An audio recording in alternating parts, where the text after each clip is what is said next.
Welcome back, everybody, to the Deep Dive. Today, we're going to be taking a look at this really interesting business model that's really kind of changing the game for people living in apartment buildings down in Texas. Oh, cool. So this is Urban Value Corner Store, Yeah. and I think you're going to find this pretty fascinating. Yeah. I'm excited. So basically, imagine this, right? You run out of milk. Oh, yeah. You need like a quick snack or drink or whatever. Mm-hmm. You don't even have to leave your apartment building. Wow. This is the reality for some residents in Texas. That's pretty cool. So they have like little convenience stores right inside their building. Yeah, they're bringing the convenience store to the residents. Right in the building. Right. Oh. So no more like venturing out in your PJs at midnight for ice cream or whatever it is you need. Right. So fill me in here. Tell me a little bit more about this, like how this got started. Okay. Well, it's really tapping into this on-demand mindset we see everywhere now. Yeah. But this is like hyper-local on-demand. Yeah. And I think what's so fascinating is that it seems like it's addressing a potential need for connection in these really massive apartment complexes. Right.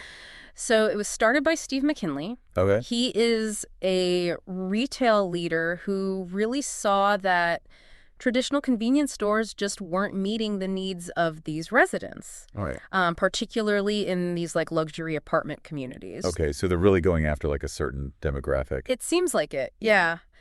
So he launched Urban Value Corner Store 5 years ago. Oh, wow. So this has been around for a minute. Yeah, in McKinney, Texas. Okay. And he already has 10 locations in the Dallas area, Really? with an 11th on the way. Wow. That's some pretty incredible growth, right? Yeah, that's really fast. So it sounds like he's really onto something here. Yeah.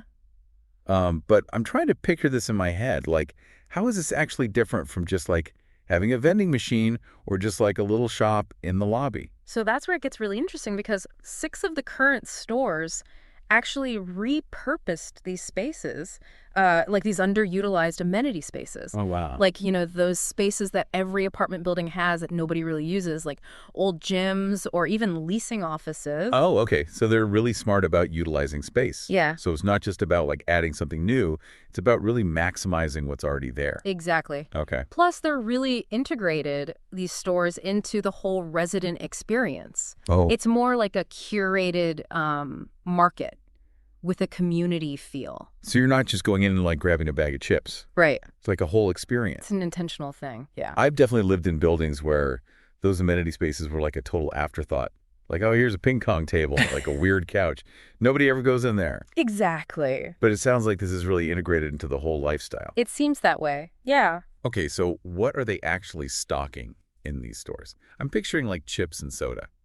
Is it actually like, are we talking real groceries here? Well, I mean, they do have your impulse buys, like chips and soda, but they also have a really good selection of like actual groceries. Oh, wow. So I could actually like do my grocery shopping there. Yeah. Interesting. Like things that you just constantly run out of, you know, like flour, sugar, tacos to bring that kind of thing.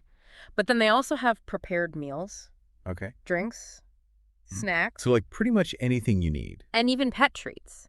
Oh, wow. So they're thinking of everything. Yeah. So it sounds really convenient, but is it affordable?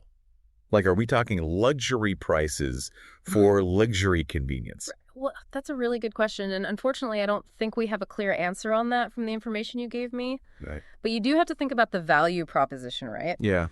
Residents are essentially paying for this super high level of convenience. Right. Like having everything right there. Yeah. It's like an extension of that whole convenience economy thing. I mean, time is money. Yeah. Right? And who wants to like waste their evening running errands if they don't have to? Exactly. So, okay, let's say, I'm sold. I'm ready to move into one of these buildings. What's the actual experience like for the residents? Well, let's take a look at what people are actually saying about urban value. Here's some real life feedback, not just like marketing stuff. Right. But what are people saying about these urban value stores? Well, you gave me this article, and it's got some really positive feedback from property managers, Okay. like Julie, Yeah. the property manager over at Parkside at Craig Ranch. Okay. And that's actually where the very first urban value opened. Oh, cool. And she really talks about how the store really caters to their specific needs and enhances their overall living experience. So it's not just like a marketing thing. Right. They're actually seeing results. Yeah, and she specifically mentions the curated selection and this rewards program they have where residents earn points towards like free stuff. Oh, cool. So they have like a loyalty program. Yeah, it's a nice little perk. That's smart. It keeps people coming back, right? Yeah, definitely. But does it kind of create, I don't know, like a gated community feel, That's a really good point. even within an apartment complex? Like, could this be a way of, sort of unintentionally creating this, this sense of exclusivity? Right. For people who can afford it. Yeah. That's a really interesting angle. It is something to consider. Yeah. And it also makes me think about, is there any sort of negative impact Yeah. on other businesses in the area? Oh, right. Like competition. Yeah. Okay. I mean, it's great that they're supporting these local vendors. Yeah, the cheesecakes and the salsas and stuff. Right, exactly. But what about other businesses? Yeah, that's a good question. These are things to think about. Okay, so we heard from Julie. What about any other property managers? Well, yeah, Lovey from Hebron 121 station. Okay. She describes it as a luxury convenience store. Oh, fancy. And she really emphasized the convenience, obviously. And she actually admits that she's a frequent customer herself. Oh, I love that. Like, she's not just saying it. Right, it's not just something they're pushing on the residents. Right, she actually shops there. So it seems like they genuinely see the value. Yeah. Okay, so what about, let's see, Bree, Yes. the community director at Harmony Luxury Apartment Homes?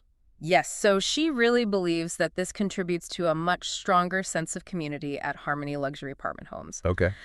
It increases positive atmosphere, engagement, and she even says it sets them apart from their competitors. Oh, wow, so that's huge in today's market. Especially in that really competitive rental market, yeah. Yeah, I bet that's a big selling point for a lot of people. I mean, can you imagine like touring an apartment building? Yeah. And they're like, here, have a drink or a snack from the Urban Value Store. Oh, yeah, that's pretty cool. I mean, that would make a good first impression, right? Yeah, they're really like weaving it into the whole experience. Exactly. It's not just about convenience, it's about the community too. Right. Which can be hard to find, I think, especially in a big apartment building. Definitely. And they're not just selling things either. Oh, what do you mean? Well, they actually partner with leasing teams Okay. to offer gift cards for different resident activities. Oh, that's nice. Like if they're having a movie night or something. Yeah. And they even do like sample tables for movie nights, where they're offering snacks and stuff. So they're really active in the community. Yeah, they're going above and beyond. Okay, but is this model actually sustainable long term? Like, is it something that could be replicated in other places? Right. Could this work outside of these big luxury apartment complexes? Yeah, that's the question. And that's where I think their new smart cooler concept comes into play. Oh, yeah. Tell me about those. These smart coolers, it's like, imagine a high-tech vending machine. Okay. Designed to, kind of offer this curated selection of items Okay. while minimizing theft. Okay. So they're thinking ahead. Right. Like, how do we prevent people from, stealing stuff? Yeah, because obviously that's a concern. Right. So it makes them perfect for smaller communities where you don't necessarily need a whole, urban value store. Right. And you can even create custom orders with these smart coolers. Oh, wow. So it's not just like grabbing a random soda or whatever. It's still like a curated experience. It's tailored to you, yeah. even in like a smaller setting. Exactly. That's really smart. It'll be interesting to see if they can kind of keep that same community feel with a more automated approach, though. Right, because there's not like a person there. Right. It's just a machine. It's all technology. Okay, so let's talk about the future of urban value. They've seen huge growth. What's next? Well, they've got 2 more stores coming to Dallas. Okay. And they're looking to expand outside of Dallas into other Sunbelt locations. Oh, okay. So they're ambitious. They are. But it also sounds like they're being cautious, Yeah. not growing too fast. Because that's always a risk with any rapidly growing company, right? Yeah. I mean, you can lose sight of your original vision. Yeah, and McKinley himself really emphasizes that he wants to preserve that positive impact on residents' lives Okay. and the value that they bring to their development partners. It's easy to lose track of that stuff when you're focused on expansion. Yeah, for sure. He really acknowledges his team's dedication, their creativity, and their focus on the customer experience. Yeah, it sounds like that's really important to him. But it makes you wonder, Yeah. are they simply capitalizing on this whole convenience trend, or is this something bigger? Right. Is this a fad? Yeah. Or is this like the future? Exactly. I think it's probably the latter. Yeah. I mean, it seems like it speaks to this real shift in expectations. Yeah. I think people want convenience, but they also want connection. Right? They want it all. They want it all, and they want it now. Now. Exactly. It's like the have it your way mentality, Yeah. but for community living. Right, right.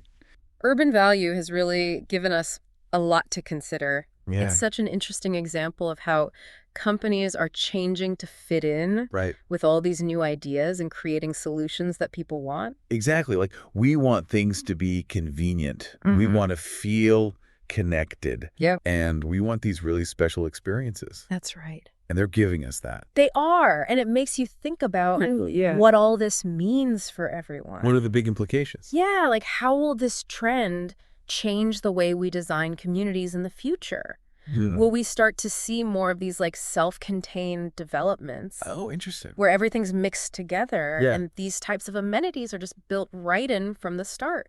It's almost like we're going back to the idea of a village, I know, right? but with a modern twist. Exactly. Like, everything you need is right there. At your fingertips. That's pretty exciting, but It's a also, little scary. yeah, a little bit. Maybe. It makes you realize just how important it is to plan our cities carefully, Absolutely. thinking about not just convenience, Uh-huh. but also how people interact with each other, Yeah. how they engage with their community, Mhm. and making sure everyone has access to important services. It's a complicated thing to figure out. Definitely not easy. But it's a conversation we need to be having. Yeah, absolutely. And it seems like urban value has tapped into something that people really want. For sure. I mean, look how fast they're growing. Yeah, that's a good sign. And everyone seems to be really happy with it. I do. The residents love it. It just shows you that they really understand, Today's consumers. yeah, like what people want these days. Hmm. And they've created this model that actually works. But it also reminds us that we have to stay flexible. Right. Things are always changing. Exactly. And be ready to handle new challenges. Like we talked about. yeah, like The that. cost, Yeah. the competition with other local businesses, Uh-huh. and making sure it's fair for everyone. Right. It's not a perfect solution, No. but it's a really interesting example. I agree. A great case study. It'll be interesting to see where they go from here. Urban value has given us a glimpse into what the future of convenient living could look like. Mhm. And it started a conversation. A really important one Yeah, about what really matters. in our communities. Exactly. So as we wrap up this deep dive on Urban Value Corner Store, Yeah. we want to leave you with a question. Okay, hit us with it. What role do you see for convenience, connection, and these curated experiences Yeah. in your own community? And Yeah. what can we all do Yeah, to create spaces where everyone feels like they belong, that's a big one. where they feel good, Yeah, and where we all work together towards a common goal? that's what it's all about, right? It is. Those are questions we should all be thinking about. As things continue to change around us, Well said. thank you for joining us on this exploration. And we'd love to hear what you think. Share your thoughts. Keeps conversation going.